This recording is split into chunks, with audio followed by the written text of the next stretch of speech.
exhortation, c'est la parole de Dieu conseil. Je parle à quelqu'un. Je parle à quelqu'un. Je parle à quelqu'un. Le conseil, c'est aussi la parole de Dieu. Il dit quoi? Je place devant toi le chemin, le bon et le mauvais. Mais je te conseille de suivre ce qui est. Je parle à quelqu'un. C'est la parole de Dieu. Il t'oriente dans ce qui est l'idéal. Il t'exhorte. Je parle à quelqu'un. En d'autres sens, il t'encourage. C'est la parole de Dieu. Mais ça s'appelle exhortation. Il y a des prédicateurs de la parole de Dieu qui sont restés uniquement dans l'exhortation. Et ils ne sont jamais entrés dans le degré évangile. Quand ils disent évangile, c'est ouvrir quelques passages et faire des lectures aux gens et puis dire que non, prions ensemble. Où est passée la proclamation des paroles libérées par l'esprit? Où est passée la prophétie? Où est passée la prophétie? Où est passée la parole de proclamation sur la vie de quelqu'un? Je parle à quelqu'un. Je annonce que ce soir, une parole va sortir et va frapper tes ennemis. Une parole va sortir et va mettre à terre toute puissance qui s'est levée sur ta fiche. Rien ne restera debout. La Bible dit clairement, ça c'est 1 Jean chapitre 3. La Bible dit, le Fils de Dieu est venu dans le monde afin de détruire les œuvres du diable. Ce n'est pas ça l'évangile. Ce n'est pas ça. Ce n'est pas ça. Qu'est-ce que ça sert d'annoncer à quelqu'un la parole de Dieu sous forme d'exhortation ou sous forme d'enseignement sans lui annoncer la parole de Dieu qui est évangile? Évangile vient du mot evangélion. Et evangélion signifie quoi? Bonne nouvelle. Ça veut dire que celui qui entend cette nouvelle est censé se réjouir. Il est censé faire comment? Pourquoi est-ce que tu vas te réjouir alors que tes yeux ne voient pas? Écoute-moi. Lorsque la parole d'évangile sort, je t'assure que c'est une puissance qui ne te laisse pas la même. Elle ne te laisse pas la même. Quelque chose se passe. C'est pour ça que quand tu rencontres l'évangile de Dieu, ta vie est changée. Parce que c'est une puissance. Je peux la dire. Donc il y a une parole de Dieu qu'on appelle exhortation. Je peux la dire.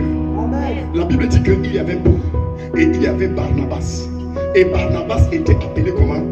Fils d'exhortation. Barnabas, encore appelé fils d'exhortation. Ça veut dire que la particularité de Barnabas, c'était quoi? Exhortation. Il n'était pas trop dans le charisme, mais il était beaucoup dans ce qu'on appelle exhortation. Et c'était la parole de Dieu. Mais Paul avait une particularité. C'est que lorsqu'il se tenait quelque part, tu voyais le royaume de Dieu se dessiner. Tu voyais le royaume de Dieu descendre. Tu voyais la main de Dieu en face de toi. Tu voyais la guérison, la délivrance, la restauration comme ça va se passer maintenant. Ta vie est condamnée à changer. Il y a des personnes que tu rencontres. Ta vie reste que la même chose. Mais il y a d'autres personnes que tu rencontres. Le diable commence à regretter amèrement. Oh my God. Je dis que le diable entre dans un piège parce que tu es allé rencontrer quelqu'un. La Bible dit que Paul est entré à Éphèse. Et lorsqu'il est entré à Éphèse, il y avait quelqu'un qu'on appelait Démétrius d'Orphèse. C'était le commerçant et idoles. Lorsqu'il a entendu que Paul est entré dans la ville, il a rassemblé beaucoup de gens et il a dit, cet homme est dangereux. Cet homme est comment? Cet homme est comment? On va commencer à t'appeler dangereux. Je dis que c'est ton nom. Pourquoi est-ce qu'on t'appelle dangereux? Parce que ce qui sort de ta bouche ne manque pas de s'accomplir.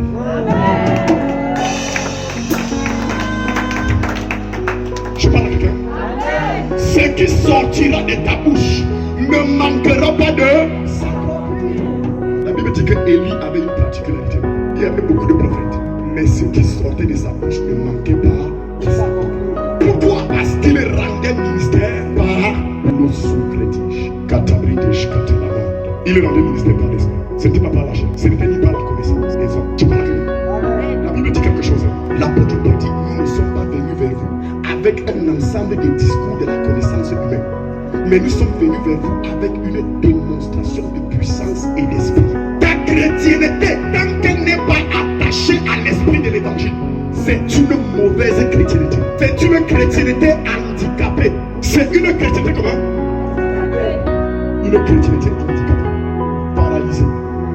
Tu ce que ça signifie? Ça signifie qu'aujourd'hui, en 2024, tu es au même endroit. Quand on revient vers toi après 5 ans, parce que tu es handicapé, tu n'arrives pas à atteindre là-bas, on vient te retrouver ici. 5 ans après, plus tard, on te retrouve là. Finalement, tu arrives là-bas quand 20 ans sont déjà passés. Tu as déjà mangé le quart de ta vie. Je parle à quelqu'un. Et c'est ce que beaucoup de chrétiens disent. Depuis que tu as appris, quelle est la parole de Dieu que tu as portée dans ton esprit? C'est la parole de victoire. Si c'est la parole de victoire, sache que tu as reçu l'évangile. Amen. Si c'est la parole de victoire, c'est pour cela que vous allez voir les ministères où les pasteurs sont charismatiques, c'est-à-dire ils démontrent la puissance. Ce sont des ministères dangereux. La foi dans ces ministères est très violente. Elle est très quoi? Pourquoi la foi dans ces ministères est violente? Parce qu'il y a des évidences. Les gens ont vu, ils ont entendu et ils ont cru. Mais là où on parlera seulement exhortation, l'exhortation là, si les yeux ne voient pas, c'est un problème. Je parle à quelqu'un. Si les yeux ne voient pas, c'est un problème. Dieu a clairement dit au prophète Samuel, moi je suis Dieu, vous êtes les hommes. Les hommes, vous croyez et vous voyez, vous considérez ce qui est visible. Mais moi Dieu, je regarde au cœur. Je parle à quelqu'un. Pour qu'on croit à ton Dieu, il y a des choses qui doivent se manifester. Il y a des choses que tu dois donner comme preuve. Tu ne peux pas donner ces preuves-là si tu ne t'attaches pas à l'esprit de l'évangile. L'esprit de l'évangile, c'est l'esprit de puissance, c'est l'esprit de force, c'est l'esprit qui ne négocie rien, c'est l'esprit qui s'impose par un seul langage, la force. Je dis comment? Jésus a dit, depuis le temps de Jean-Baptiste, le royaume des cieux est forcé. Depuis le temps de Jean-Baptiste, le royaume des cieux est comment? Et c'est les plus violents qui s'en emparent. C'est les plus violents qui être violent comment? Par la puissance de l'évangile. Quand l'évangile a atteint quelqu'un, l'évangile repose sur quoi? La naissance de Jésus par l'immaculée conception. C'est-à-dire quoi? Tu parles à quelqu'un? La naissance de Jésus. L'évangile repose sur quoi? La proclamation de la naissance de Jésus. Première des choses, c'est une démonstration de puissance. Je parle à quelqu'un? Hein? L'évangile repose encore sur quoi? Sur les accomplissements des paroles proclamées par Jésus et qui se sont accomplies. Troisième chose, l'évangile repose sur quoi? Sur sa mort et sa résurrection. Qu'est-ce qui est encore à l'origine de ça? La puissance de Dieu. Quatrièmement, l'évangile repose encore sur quoi? Oh my God. Sur son enlèvement au ciel. Ce qui n'est pas du tout naturel. C'est une démonstration de quoi? Puissance de Dieu. La Bible dit encore qu'il reviendra juger le monde. Par la même manière, il descendra et posera ses pieds sur la montagne se fendra en deux. C'est une démonstration de puissance. Voilà les thèses sur lesquelles reposent les fondements de l'évangile. Si tu veux parler évangile, parle puissance. Sinon, ferme ta bouche. Tu parles à quelqu'un? Sinon, tu fais comment? Ferme ta bouche. Ferme-la. Ferme. Va t'asseoir. Va t'asseoir. Tu peux être rempli de connaissances. Mais si l'esprit de l'évangile n'est pas en toi, cette connaissance-là sera stérile. Tu parles à quelqu'un? Elle sera comment? Stérile. Elle sera comment? Stérile. Tu as besoin de puissance. C'est pour cela que Jésus a dit, je vous ai enseigné pendant plus de 3 ans. Maintenant, je m'en vais. Vous allez continuer le vœu. Avec toute la connaissance que vous avez déjà. Il a dit, ne vous éloignez pas de Jérusalem. Attendez ici. Vous recevrez une puissance. Vous recevrez une puissance. Vous recevrez une puissance. Je n'entends pas quelqu'un. Vous recevrez quoi? Vous recevrez quoi? Le Saint-Esprit survenant sur vous. Et c'est alors que vous deviendrez mes témoins. Tu vas rendre témoignage. Avec quel esprit? Je rends témoignage avec l'esprit de l'évangile. Je me tiens sur les fondements de la démonstration de la puissance de Dieu. Et c'est ce que je suis venu t'annoncer ce soir. Amen. Je te le dis au nom de Jésus-Christ. Amen. Je suis venu te prouver que mon Dieu est capable. C'est tout. J'ai dit quoi? C'est tout. Que tu sois chrétien ou tu sois sorcier. Parce que l'église est un mélange de tout ça. On retrouve l'ivraie et le blé.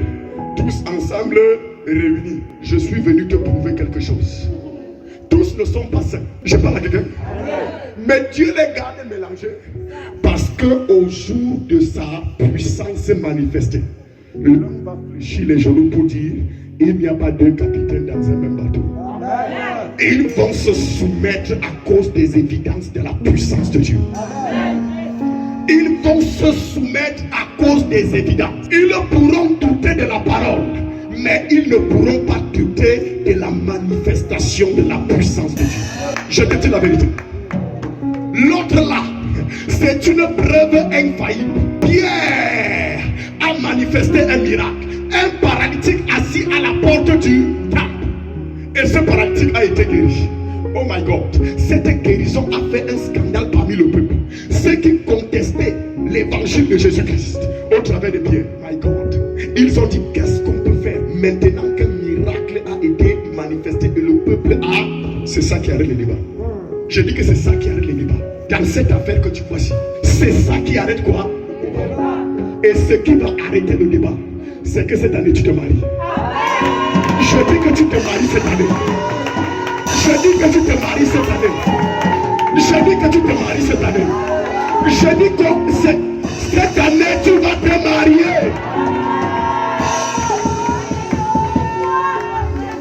Tu vas signer ton contrat cette année. Tu ne seras plus chômeur.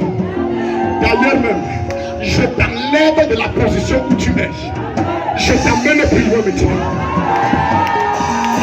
Je dis que je t'enlève de là où tu es là. Ça ne te convient pas. Je dis que ce n'est pas ta place. Ta véritable place n'est pas là-bas. Ce que je suis en train de régler, c'est ton positionnement. C'est pour cela que tu vas rencontrer des hommes de Dieu qui voient, mais qui n'ont pas le pouvoir de libérer. De la même manière que toi-même, à des moments, tu vis des choses que tu vois, mais tu n'as pas toi-même le pouvoir de sortir de là. Tu vois, tu es informé, mais tu n'as pas le pouvoir. Et qu'est-ce qu'il faut à cet endroit? Évangile. Je parle à quelqu'un. Tu manques de puissance. Parce que quand la puissance est là et que tu as vu, la puissance se retombe au bout. Je parle à quelqu'un. Je parle à quelqu'un. À partir d'aujourd'hui, ta prière, c'est que Saint-Esprit de Dieu commence à m'utiliser. La Bible dit dans les derniers temps, je répandrai de mon esprit sur toute chair. Et vos fils et vos filles prophétiseront. Donc l'objectif de Dieu pour ton salut, c'est qu'il te donne son esprit, qui est l'esprit de prédication ou l'esprit d'évangélisation, afin que par cet esprit tu fasses quoi? Tu prophétises. Si l'esprit de Dieu n'est pas en toi, prophétisez comment? Jésus a dit, ne savez-vous pas que vous êtes des dieux, mais cependant vous mourrez comme des hommes. Hello. Ne savez-vous pas que vous êtes quoi? Des dieux, mais cependant vous mourrez comme des hommes. Ça va changer à partir d'aujourd'hui. Je dis que ça va changer. Tu vas commencer à me dire, vous avez mangé mes pains, vous n'allez pas me manger. Vous avez mangé les finances de mes pères, vous les avez ridiculisées à la pauvreté, mais vous n'allez pas manger mes finances. Vous n'allez pas manger mon mariage. Mes parents ont divorcé, moi je ne divorcerai pas. Moi je ne divorcerai pas. Ma mère était une femme compliquée. Ma vie ne sera pas comme ça. Je dis que ta vie ne sera pas comme ça. Ils ont mangé les autres. Ils ont mangé la vie des autres. Mais ta vie là, je te dis qu'ils ne vont pas manger. C'est un gâteau interdit. Je dis que ta vie c'est un gâteau interdit. La seule personne qui a le droit de manger, c'est Jésus. Je parle à quelqu'un. La Bible dit quoi? Donnez vos vies à Dieu comme un sacrifice de bonne odeur, agréable à l'Éternel.